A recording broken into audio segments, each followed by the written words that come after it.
धन्यवाद ऋषि कुमारों। यदि आप लोग नहीं होते तो हमारी मृत्यु निश्चित थी। आप दोनों ने इस माता को सदा सदा के लिए अपना ऋणी बना दिया है। ये तो हमारा कर्तव्य था। अब आप सबके परिवार सुरक्षित हैं। आप इन्हें अपना सकते हैं। असंभव!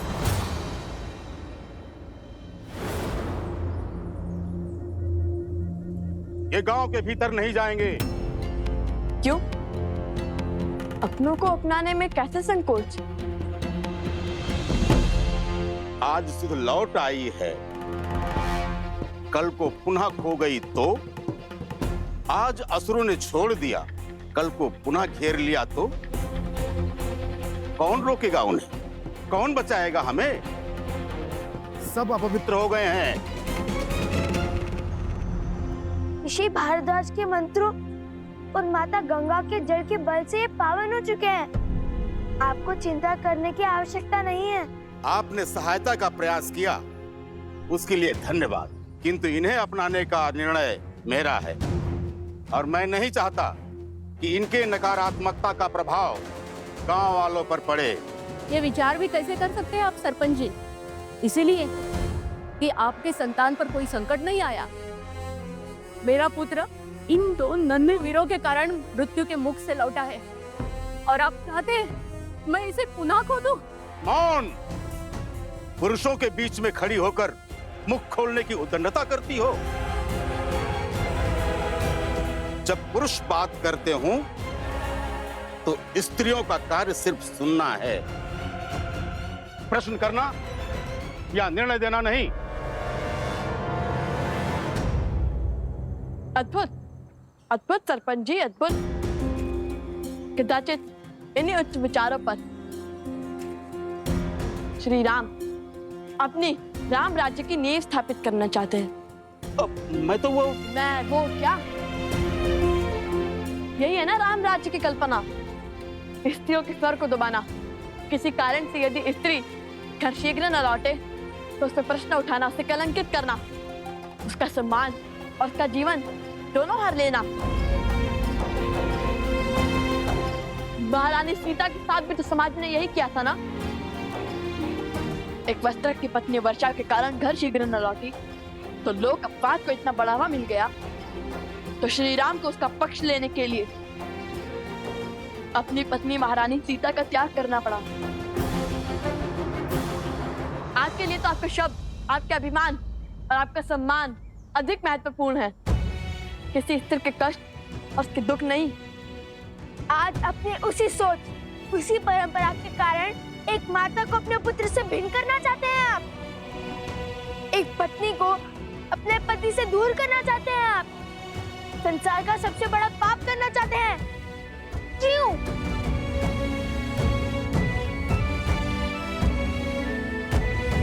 आप सब मौन क्यों हैं? कैसे एक परिवार को टूटने का स्वांग देख सकते हैं आप? एक स्त्री के अधिकार और माता के भावों को कुचलने का खेल कैसे खेल सकते हैं आप? एक बात समझ ले आप सब और आपके सरपंच जी, जो स्त्री घर चला सकती है वो गांव भी चला सकती है और राज्य भी। राम राज्य की कल्पना तभी सार्थक होगी जब सबको सम्मान मिलेगा, सबको समान देखा जाएगा, स्त्री और पुरुषों को एक समान रखा जाएगा। बस, बहुत बोल लिया तुमने, अब मैं बोलूंगा। इस स्त्री ने गांव की मर्यादा को तोड़ा है। इसके कारण गांव के सरपंच को 2 बालकों के कटु वचन सुनने पड़े हैं। ये दंड की भागी है और इसे दंड मिलेगा। इसका ये दंड है, ये सूर्यास्त से पहले गांव छोड़कर चली जाए और इससे कोई बात नहीं करेगा। स्वामी,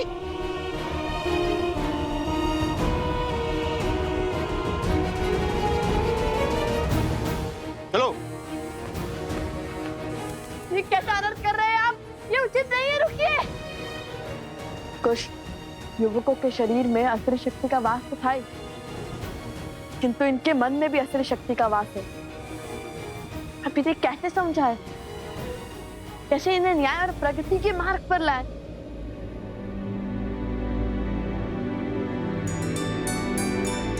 भैया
सिखाया क्यों खलती जो प्रश्न उठाया, पुरुष का कैसा ये हट अभिमान। राम सिया राम सिया राम सिया राम।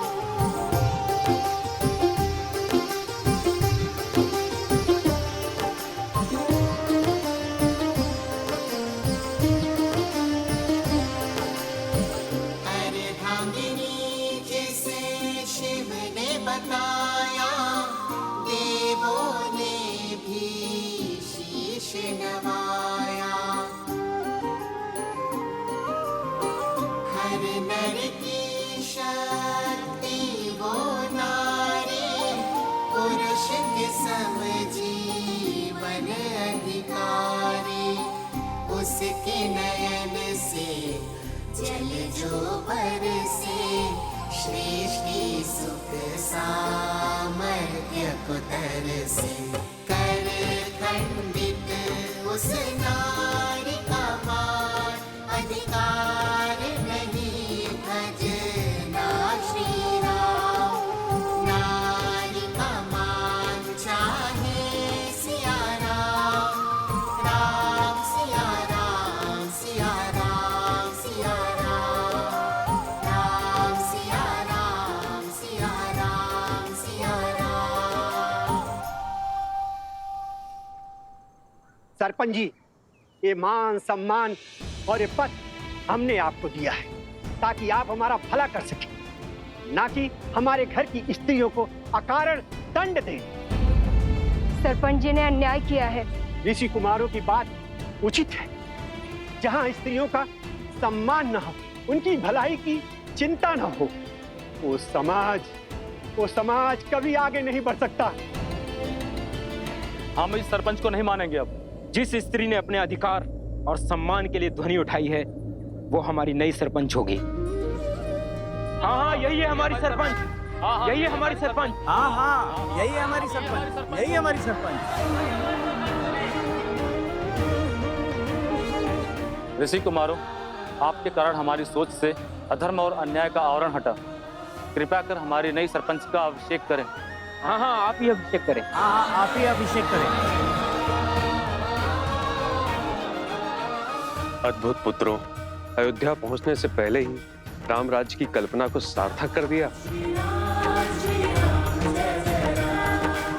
आयुष्मान भव। जय श्री राम। जय श्री राम। जय श्री राम। जय श्री राम।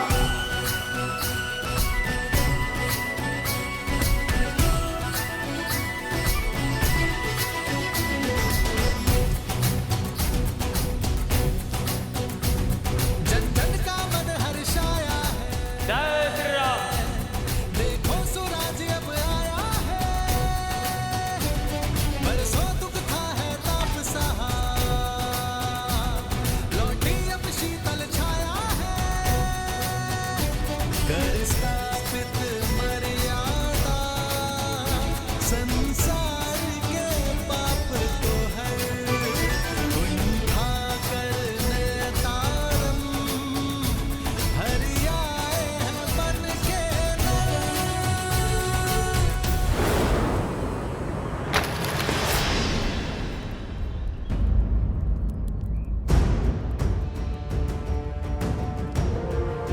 लवकुश,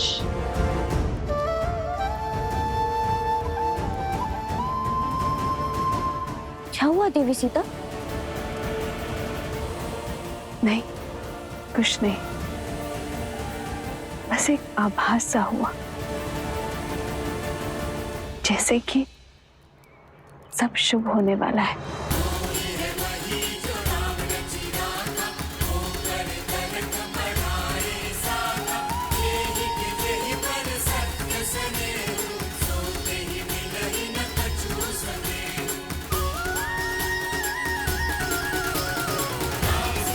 जय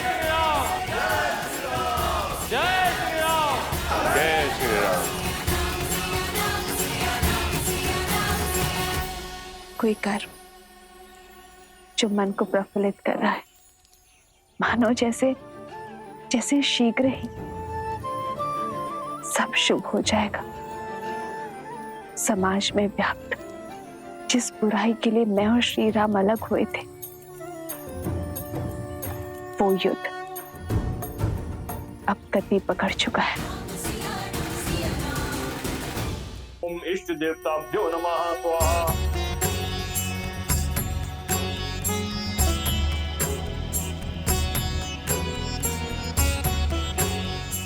भैया,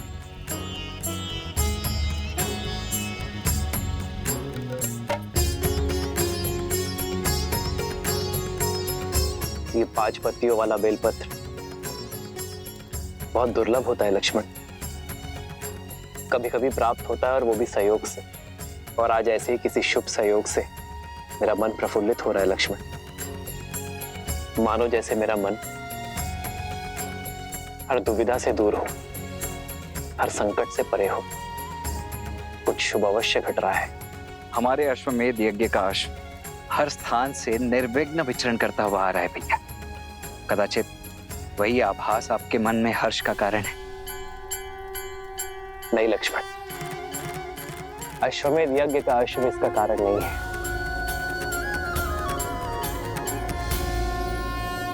बल के 2 प्रकार होते हैं। एक वो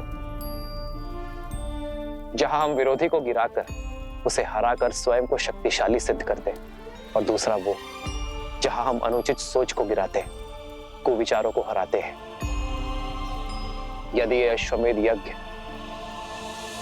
शक्ति का प्रतीक है, तो ये मेरी आशा है कि जिस कारण मैं और सीता भिन्न हुए, वो कारण ही समाज से मिटा दिया जाए।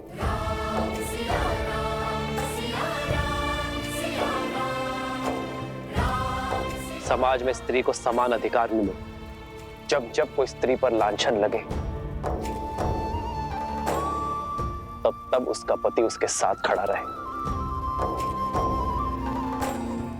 उसे किसी राजा या किसी न्याय के पास जाने की आवश्यकता ही ना पड़े।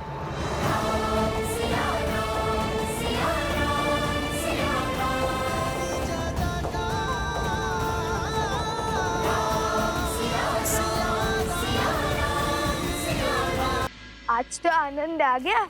अरे भैया, हमने आज इतना शुभ कार्य किया और आप प्रसन्न होने के स्थान पर विचार से घिरे हुए हैं। हमने जिस कार्य का बेड़ा उठाया था उसका शुभारंभ तो कर दिया, किंतु जैसे जैसे हम अयोध्या की ओर बढ़ेंगे, ये कार्य और कठिन होता जाएगा। स्मरण है ना, वो रक्षक बार बार किसी महाराज को बुला रहा था। बचाइए महाराज। और ये वही है जो हमारे हर कार्य और उद्देश्य के बीच में बाधा बनता है। इसलिए हमें बड़ी सावधानी से उचित शब्दों का प्रयोग करके अपनी बात को सभी के समक्ष रखना होगा। श्री राम के राम राज्य की कल्पना को हम इसलिए सार्थक नहीं करना चाहते ताकि हम अपने माता पिता को वापस पा सके, अपितु इसलिए कि हमारी माता ने जो लांछन का विषैला घूंट पिया है, वो संसार के लिए उदाहरण बने। जब जब किसी स्त्री पर प्रश्न उठे तो समाज उस स्त्री के पक्ष में ही उत्तर दे। उचित कहा भैया, हम अपने कर्तव्य का निर्वहन करेंगे। शीघ्र ही अयोध्या पहुंचकर प्रजावासियों की दूषित सोच को पवित्र करेंगे। श्री राम के राम राज्य की कल्पना को हम इसलिए सार्थक नहीं करना चाहते ताकि हम अपने माता पिता को वापस पा सके। अभी तो इसलिए कि हमारी माता ने जो लांछन का विषैला खून पिया है वो संसार के लिए उदाहरण बने। उचित कहा भैया, हम अपने कर्तव्य का निर्वहन करेंगे। शीघ्र ही अयोध्या पहुंचकर प्रजावासियों की दूषित सोच को पवित्र करेंगे। पुत्रों, अंधेरा हो चुका है, आज रात्रि हमें यहीं रुकना होगा। जी गुरुवर। जी गुरुवर।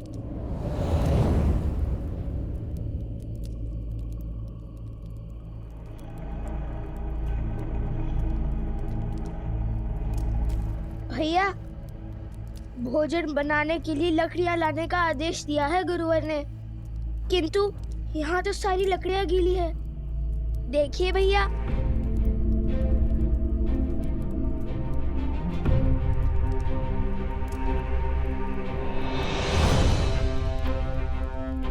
बिना वर्षा के ये गीली कैसे हुई? चलिए आगे देखते हैं।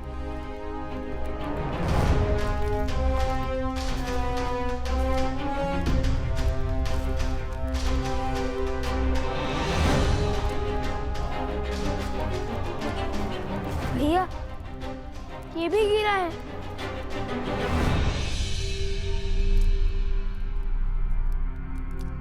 ये भूमि तो बिल्कुल सूखी है, किंतु आसपास के सभी पेड़ पौधे गीले हैं।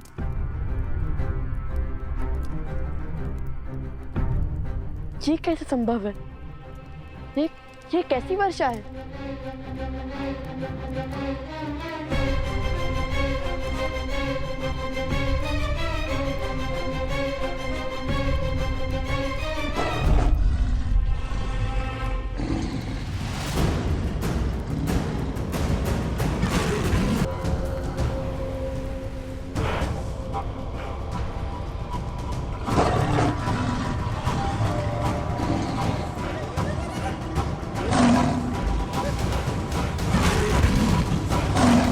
मारे गए। भैया, इतना विशाल, इतना क्रूर, ये सिंह है या साक्षात यमराज? ये कोई साधारण सिंह नहीं, कोई मायावी है। मैंने कहा था ना तुम्हें कुछ, जैसे जैसे हम अयोध्या की ओर बढ़ेंगे, ये माया का जाल हमारे मार्ग में बाधा बनेगा और हमें इसकी काट भी खोजनी होगी, क्योंकि बिना लड़े ये नहीं हटेगा। अरे भैया, जो वीर अपने पिता मेधावी महाराज श्री राम के सामने भयभीत ना हुए, इतने बड़े बड़े योद्धाओं के सामने डटे रहे, उन्हें एक सिंह क्या हराएगा?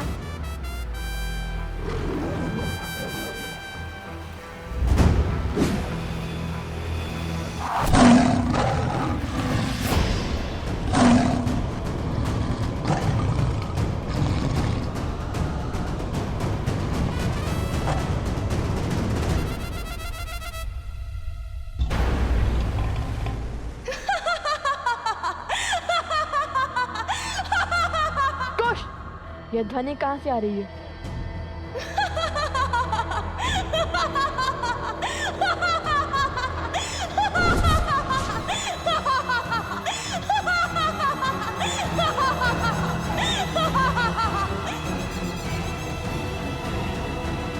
लो, कुश, जानती हूँ कि हर माया की काट खोजने में सक्षम हो तुम दोनों, लेकिन इस बार मैंने ऐसी माया रची है जिसकी काट असंभव है। असंभव। चुप कर, बात करने वालों पर इतना अभिमान शोभा नहीं देता।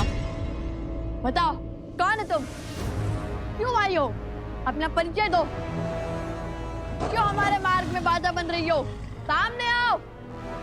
यदि अपने प्राण प्रिय है तो हमारे मार्ग से हट जाओ। स्वयं को बहुत बड़ा धनुर्धारी मानते हो ना, किंतु हर महान व्यक्ति के उद्देश्य भी महान होते हैं, जैसे धर्म की रक्षा करना। और मैं अपने पग तभी पीछे लूंगी जब तुम उस विशालकाय सिंह को मारकर अपने धर्म की रक्षा करोगे।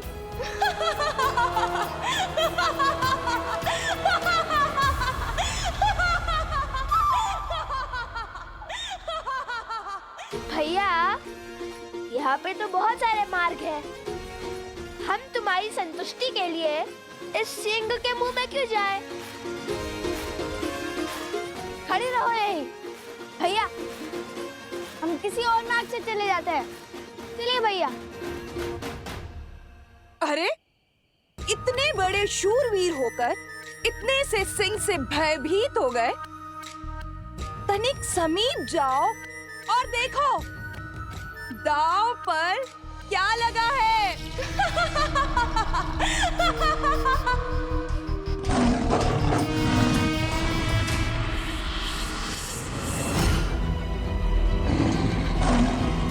शीघ्र आइए, जल्दी शीघ्र कीजिए। ये तो सोमकर्ण, उपगुरु, अवत्सरा और भाभी श्री प्रस्ता है। किंतु ये सब यहाँ कैसे? अरे ऋषिवर! बहुत संकट है, रुकिए।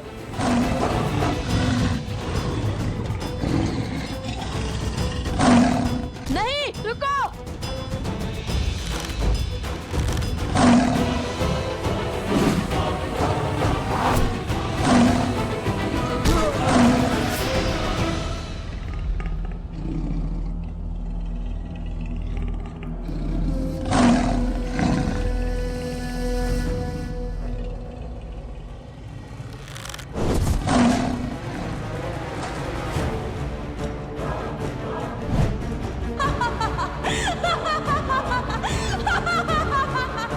अभी भी यहाँ से जाना चाहते हो लवकुश? अपने साथियों को मृत्यु के मुख में छोड़कर? चलो कुश।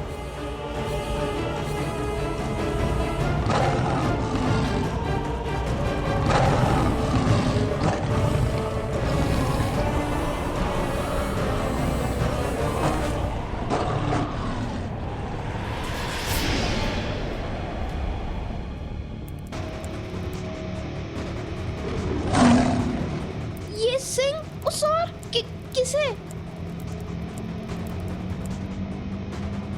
लव कुश?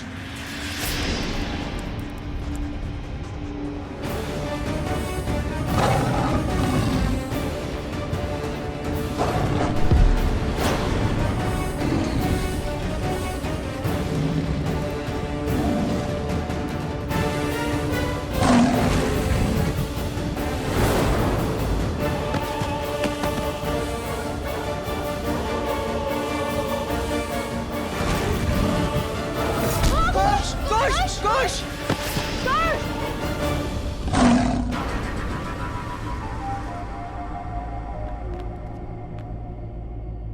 कुश!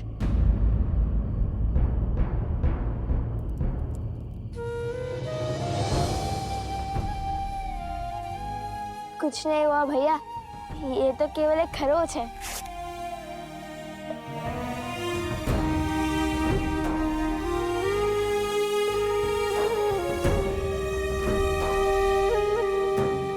लव, यदि भीतर है तो तुम्हारे प्राण संकट में पड़ सकते हैं। प्राणों से प्रिय मित्र के प्राण दांव पर लगे हैं। आज हमें अपने जीवन की कोई चिंता नहीं है।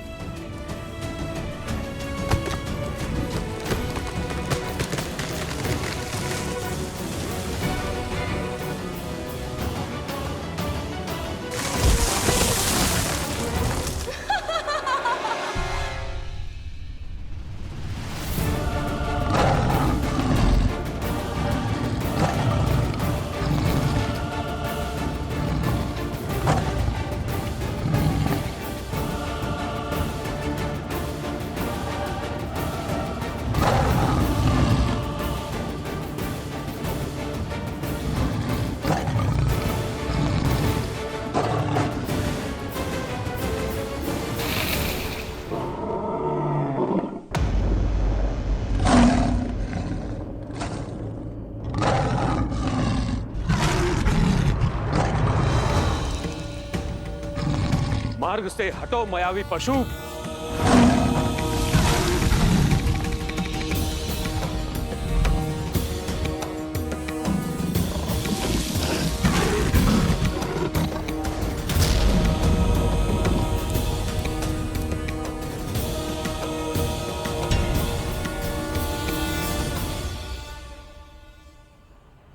लव कुश, जो करना है शीघ्र करो। ये कुछ क्षणों के लिए ही मूर्छित हुआ है, अब ये उठा तो इसे नियंत्रित करना असंभव हो जाएगा। ध्यान रहे, घायल सिंह और भी अधिक घातक होता है।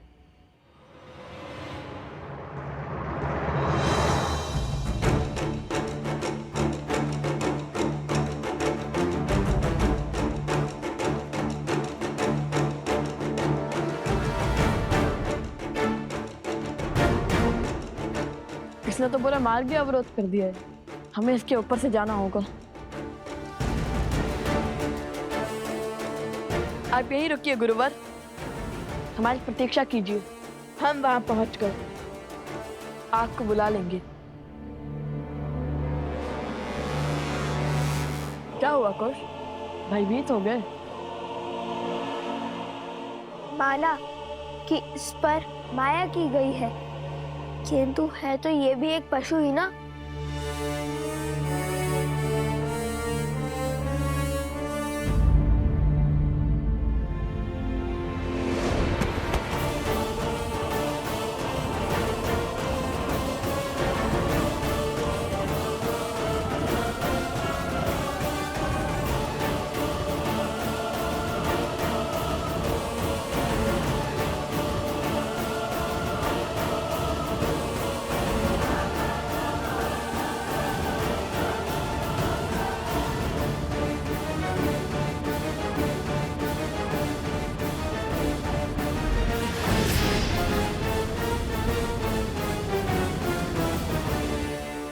कहाँ रह गए कुश? अरे सिंह का शरीर है, अयोध्या का उपवर नहीं, वे सरलता से आगे बढ़ा जाए।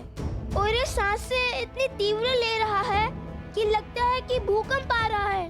इतनी बातों का समय नहीं है कुश, शीघ्र चलो।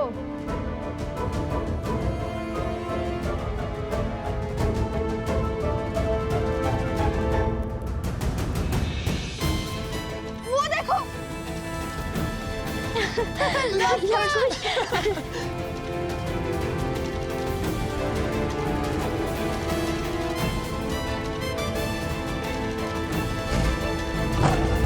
भैया, कुश कुश कुश,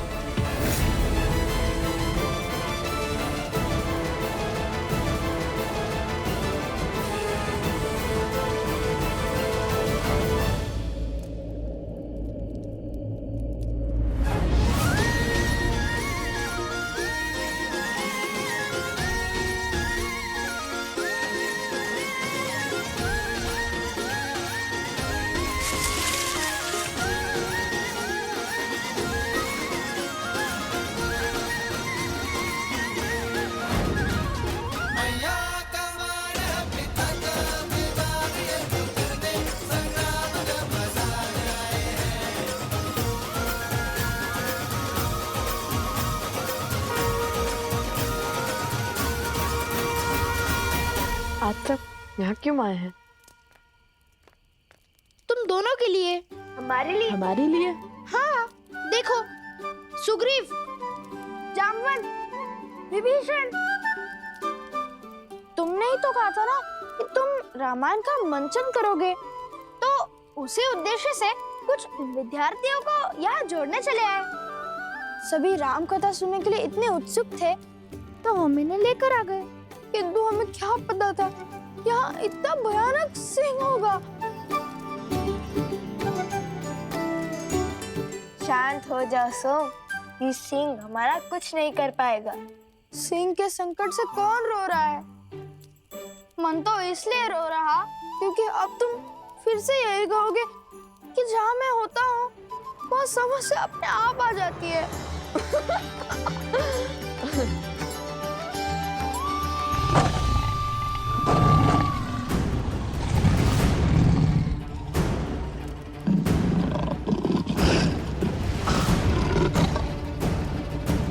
समय बीतने को है, सज रहो।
रुको। प्रहार से पहले सत्य का पता लगाना आवश्यक है, क्योंकि इतने विशालकाय सिंह का इस संसार में होना असंभव है, क्योंकि इसके पीछे अवश्य कोई माया छुपी है। आपका संदेह उचित है। इसके पीछे से किसी स्त्री की ध्वनि आ रही है, और ये माया भी उसी स्त्री ने रची है। तो उस मायावी स्त्री से लड़ने की योजना है?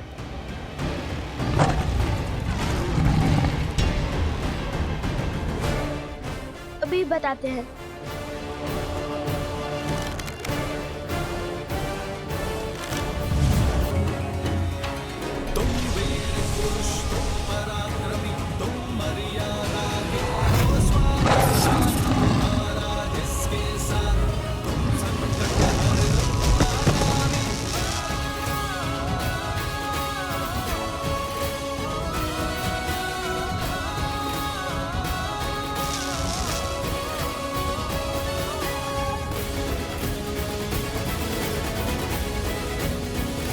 हमने इसको एक ऐसे बंधन में बांध दिया है जो एक पहर तक नहीं टूटेगा, इसलिए हमें शीघ्र इस संकट का हल खोजना होगा।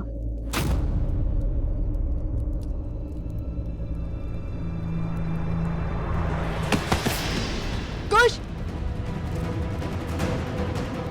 कुश, क्या हुआ? कुश, उठो! कुश, उठो! कुश, उठो! उठो कुश! कुश, क्या हुआ तुम्हें? बता मुझे। कुश, उठो!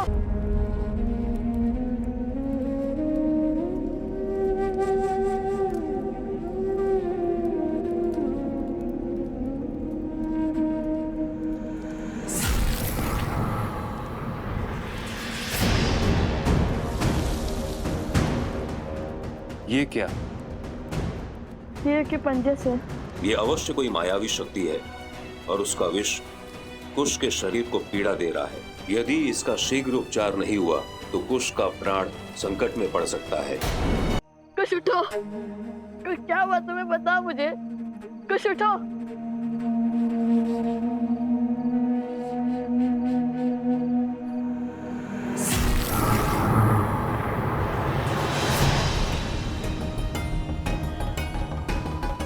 ये क्या? शेर के पंजे से। ये अवश्य कोई मायावी शक्ति है और उसका विष कुश के शरीर को पीड़ा दे रहा है।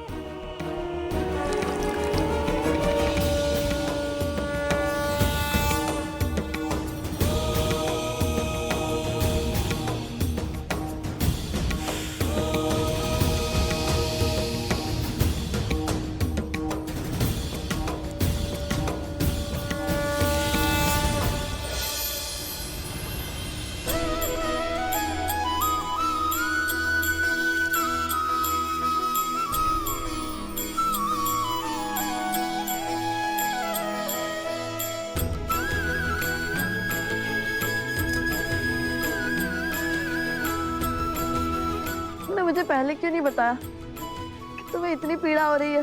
तो आप अकेले से ऐसे बैठ जाते ना भैया।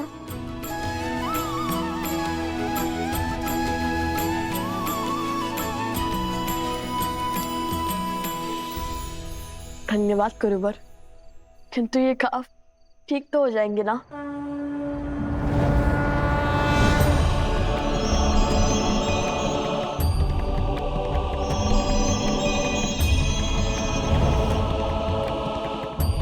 पुत्र, यहाँ एक श्रापित रत्न है जिसके उपयोग से प्रकृति को नियंत्रित किया जा रहा है और उसी मणि का उपयोग इस सिंह पर भी हुआ है। इस माया की काट उस मणि का अंत है और तभी कुश का घाव भी भरेगा। जब तक उस श्रापित मणि का अंत नहीं होता तब तक कुश के शरीर के भीतर ये मायावी विष फैलता रहेगा। बताइए, कहाँ है वो मणि? मैं अभी जाकर उसे नष्ट कर दूंगा और अपने भाई को इस कष्ट से मुक्त कर दूंगा। पुत्र, मैं तुम्हारी भावना समझ रहा हूं, किंतु उस स्थान तक पहुंचना सरल नहीं होगा, क्योंकि उस मणि की भांति वो स्थान भी श्रापित है और वो असुर शक्ति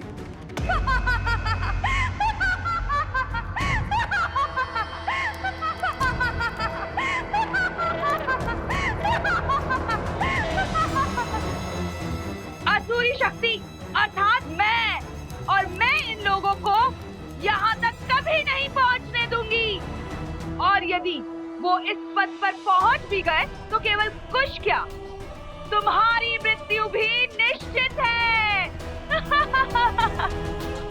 देखना, एक दिन तुम्हें इसका मूल्य चुकाना होगा। मेरे भाई को इस दशा में पहुंचाने का तुम्हें पछतावा होगा। वो जल उठेगा और फिर मैं एक पैर के भीतर लौटूंगा। मुझे आशीर्वाद दीजिए। आशीर्वाद दे ऋषिवर। नहीं कुछ, तुम कहीं नहीं जाओगे। मैं जाऊंगा और स्मृति को नष्ट करके आऊंगा। तुम्हें मुझ पे विश्वास नहीं है? भैया, जब स्वयं महाराज राम पिताश्री महर्षि विश्वामित्र के साथ असुरों का संहार करने जा रहे थे, तब क्या उन्होंने श्री राम से अनुमति मांगी थी? तो कुछ वो भिन्न है। भैया, बिना आपके मैं कहाँ और बिना मेरे आप कहाँ? हम लवकुश तो राम लक्ष्मण की भांति एक दूसरे की आत्मा है ना? मैं भी तुम लोगों के संग चलूंगा। ऋषिवर, आप कृपया करके यहीं रुक जाइए। इन सबको आपकी आवश्यकता होगी। चले भैया। एक क्षण। एक मुख सूरज, एक मुख चंदा, दिए सिया के सुख आनंदा। एक एक आत यमज युगला, जानकी सुत रूप लव कुश होला। अरे एक लकड़ी से इतने विशालकाय सिंह का सामना कैसे करेंगे हम? तुम कल माता सीता ने तो एक तिनके से रावण जैसे पापी को स्वयं से दूर रखा था, तो हमारे पास तो पूरी लकड़ी है। माता कहती है कि मानव की सच्ची शक्ति उसके विश्वास में होती है। स्मरण रहे, यदि कितनी भी विशालकाय बुराइयां क्यों ना आ जाए, यदि हम उसकी आंख में आंख डालकर देखते हैं तो वो बुराई भी घबरा जाती है। चाहे जितना बल लगा ले, तुम्हारी आंखें झुकनी नहीं चाहिए। मुख पर भय दिखना नहीं चाहिए, समझे? ये समय भय को भयभीत करने का है।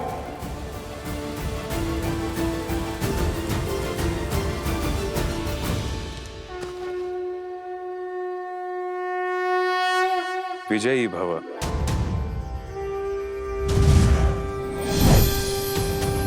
पुत्र, ये हर माया को भेदने में सक्षम है। इसकी आवश्यकता तुम्हें होगी।